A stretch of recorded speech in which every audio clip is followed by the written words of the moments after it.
A queda da Bolsa de Valores de Nova York e a Grande Depressão. Os loucos anos 20. Após a Primeira Guerra Mundial, os países da Europa estavam em ruínas, enquanto que os Estados Unidos viviam grande prosperidade, por causa da produção e exportação em grande volume durante a guerra.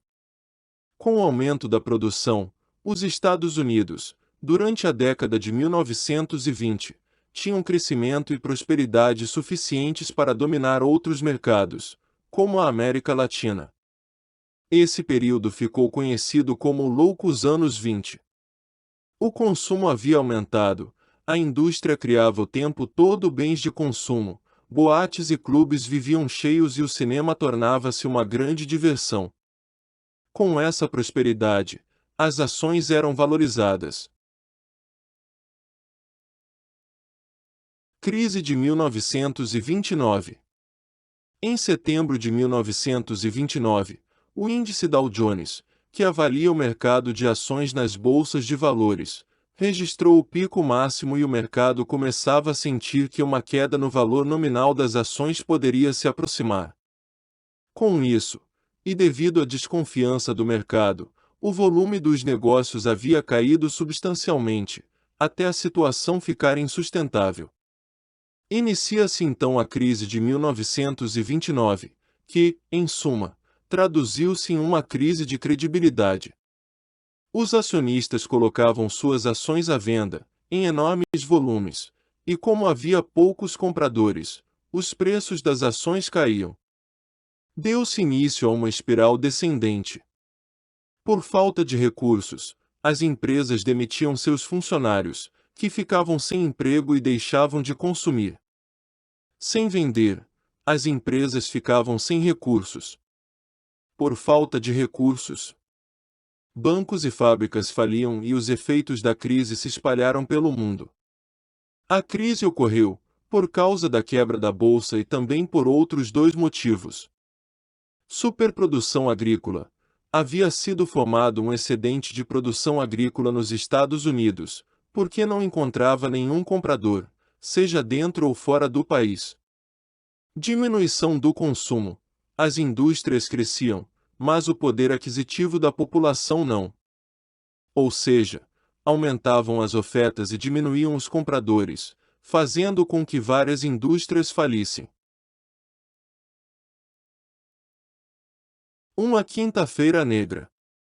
A Quinta-feira Negra, em inglês, Black Thursday, refere-se ao dia 24 de outubro de 1929, quando ocorreu o crash da Bolsa de Valores de Nova York. O crash desencadeou a mais devastadora crise econômica da história dos Estados Unidos, considerando-se a abrangência e a duração dos seus efeitos. Marca o início dos 12 anos da Grande Depressão, que afetou todos os países ocidentais industrializados. No dia 24 de outubro de 1929, a bolsa perdeu 11% do seu valor em negociações muito fortes. Vários líderes banqueiros da Wall Street se reuniram para encontrar uma solução para o pânico e caos no pregão. O encontro contou com Thomas Lamont, chefe interino do Morgan Bank, Albert Viggen, chefe do Chase National Bank e Charles E. Mitchell, presidente do National City Bank of New York. Eles escolheram Richard Whitney, vice-presidente da Bolsa, para agir em seu nome.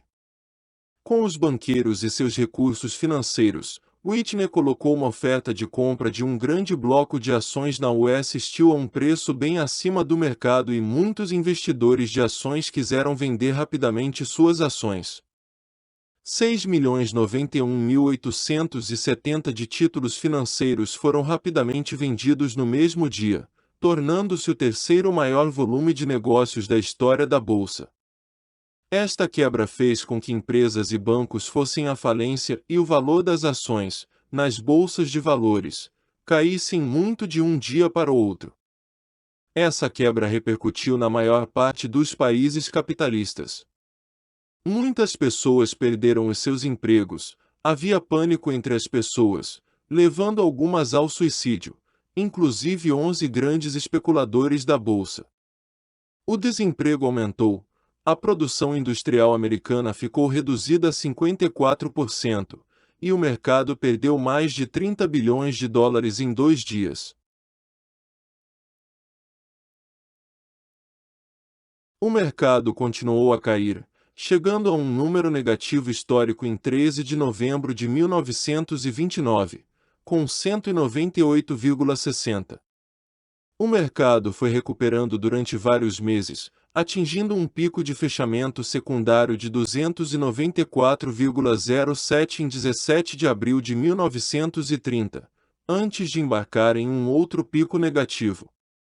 No entanto, esse foi mais forte, quando o Dow fechou em 41,22, o mais baixo valor do século XX. Não voltaria a se recuperar entre setembro de 1929 até novembro de 1954. O acidente financeiro seguiu uma especulativa que tomou conta no final de 1920, que levou centenas de americanos a investirem pesadamente no mercado de ações. Um número significativo deles foi pedir dinheiro emprestado para comprar mais ações. Em agosto de 1929, os corretores faziam empréstimos pequenos a investidores que estavam comprando ações.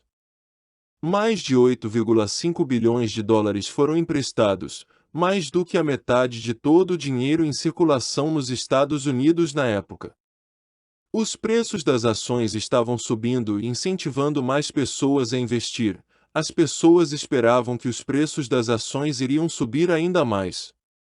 As especulações alimentaram a subir ainda mais e criou uma bolha econômica. As ações subsequentes. Em 1932, a Comissão Pécora foi estabelecida pelo Senado dos Estados Unidos, para estudar as causas do acidente. No ano seguinte, o Congresso dos Estados Unidos aprovou a Lei Glass-Steagall, que tornou obrigatória uma separação entre bancos comerciais que recebem depósitos e dão empréstimos, e bancos de investimento que emitem e distribuem ações, títulos e outros. Depois da quebra da Bolsa de Valores, os mercados acionários ao redor do mundo instituíram medidas para suspender a negociação em caso de quedas rápidas, alegando que as medidas iam impedir o pânico. No entanto, outro acidente aconteceu, sendo conhecido como Segunda-feira Negra, de 19 de outubro de 1987, quando o Dow Jones Industrial Average caiu 22,6%, foi a pior queda desde 1929.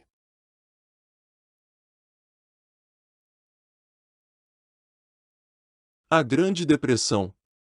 O dia 24 de outubro de 1929 é considerado popularmente o início da Grande Depressão, mas a produção industrial americana já havia começado a cair a partir de julho do mesmo ano, causando um período de leve recessão econômica que se estendeu até 24 de outubro, quando valores de ações na Bolsa de Valores de Nova York, a New York Stock Exchange, caíram drasticamente, e tornou-se notícia em todo o mundo com o crash da Bolsa, conhecido como Quinta-feira Negra. Assim, milhares de acionistas perderam, literalmente da noite para o dia, grandes somas em dinheiro. Muitos perderam tudo o que tinham. Essa quebra na Bolsa de Valores de Nova York piorou drasticamente os efeitos da recessão já existente, causando grande deflação e queda nas taxas de venda de produtos, que por sua vez obrigaram ao encerramento de inúmeras empresas comerciais e industriais, elevando assim drasticamente as taxas de desemprego. O colapso continuou no dia 28 e no dia 29 de outubro. Os efeitos da Grande Depressão foram sentidos no mundo inteiro. Estes efeitos, bem como sua intensidade, variaram de país a país. Outros países, além dos Estados Unidos, que foram duramente atingidos pela Grande Depressão foram a Alemanha, Países Baixos, Austrália, França, Itália, o Reino Unido e, especialmente, o Canadá. Porém, em certos países pouco industrializados naquela época, como a Argentina e o Brasil, que não conseguiu vender o café que tinha para outros países. A Grande Depressão acelerou o processo de industrialização. Praticamente não houve nenhum abalo na União Soviética, que, tratando-se de uma economia socialista, estava econômica e politicamente fechada para novas tecnologias. Entre 1929 e 1932, o PIB mundial caiu em cerca de 15%. Em comparação, o PIB mundial caiu em menos de 1% entre 2008 e 2009 durante a Grande Recessão. Os efeitos negativos da Grande Depressão atingiram seu ápice nos Estados Unidos em 1933. Neste ano, o presidente americano Franklin Delano Roosevelt aprovou uma série de medidas conhecidas como New Deal.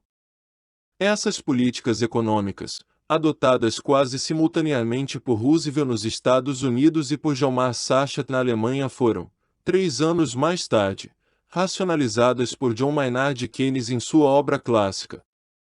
Alguns estudiosos alegam que o New Deal, juntamente com programas de ajuda social realizados por todos os estados americanos, ajudou a minimizar os efeitos da depressão a partir de 1933, enquanto outros pesquisadores discordam dessa visão. A maioria dos países atingidos pela Grande Depressão passaram a recuperar-se economicamente a partir de então. Em alguns países, a Grande Depressão foi um dos fatores primários que ajudaram a ascensão de regimes ditatoriais, como os nazistas comandados por Adolf Hitler na Alemanha. O início da Segunda Guerra Mundial terminou com qualquer efeito remanescente da Grande Depressão nos principais países atingidos, muito embora vários economistas neoclássicos discordem disso. Causas da Grande Depressão. Com o fim da Primeira Guerra Mundial, os países europeus encontravam-se devastados, com a economia enfraquecida e com forte retração de consumo, que abalou a economia mundial. Os Estados Unidos, por sua vez, lucraram com a exportação de alimentos e produtos industrializados aos países aliados no período entre guerras. Como resultado disso, entre 1918 e 1928 a produção norte-americana cresceu de forma estupenda. A prosperidade econômica gerou o chamado American Way of Life, modo de vida americano.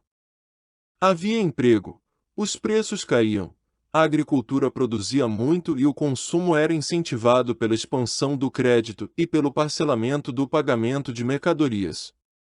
Porém, a economia europeia posteriormente se restabeleceu e passou a importar cada vez menos dos Estados Unidos. Com a retração do consumo na Europa, as indústrias norte-americanas não tinham mais para quem vender. Havia mais mercadorias que consumidores, ou seja, a oferta era maior que a demanda, consequentemente os preços caíram, a produção diminuiu e logo o desemprego aumentou. A queda dos lucros, a retração geral da produção industrial e a paralisação do comércio resultou na queda das ações da Bolsa de Valores e mais tarde na quebra da Bolsa. Portanto, a crise de 1929 foi uma crise de superprodução. Tanto Ford quanto Keynes alertaram, antes da crise de 1929, que a aceleração dos ganhos de produtividade provocada pela Revolução Taylorista levaria a uma gigantesca crise de superprodução se não fosse encontrada uma contrapartida em uma revolução paralela do lado da demanda, que permitisse a redistribuição dos ganhos de produtividade causados pelo Taylorismo, de forma que houvesse redistribuição dessa nova renda gerada, para dirigi-la ao consumo.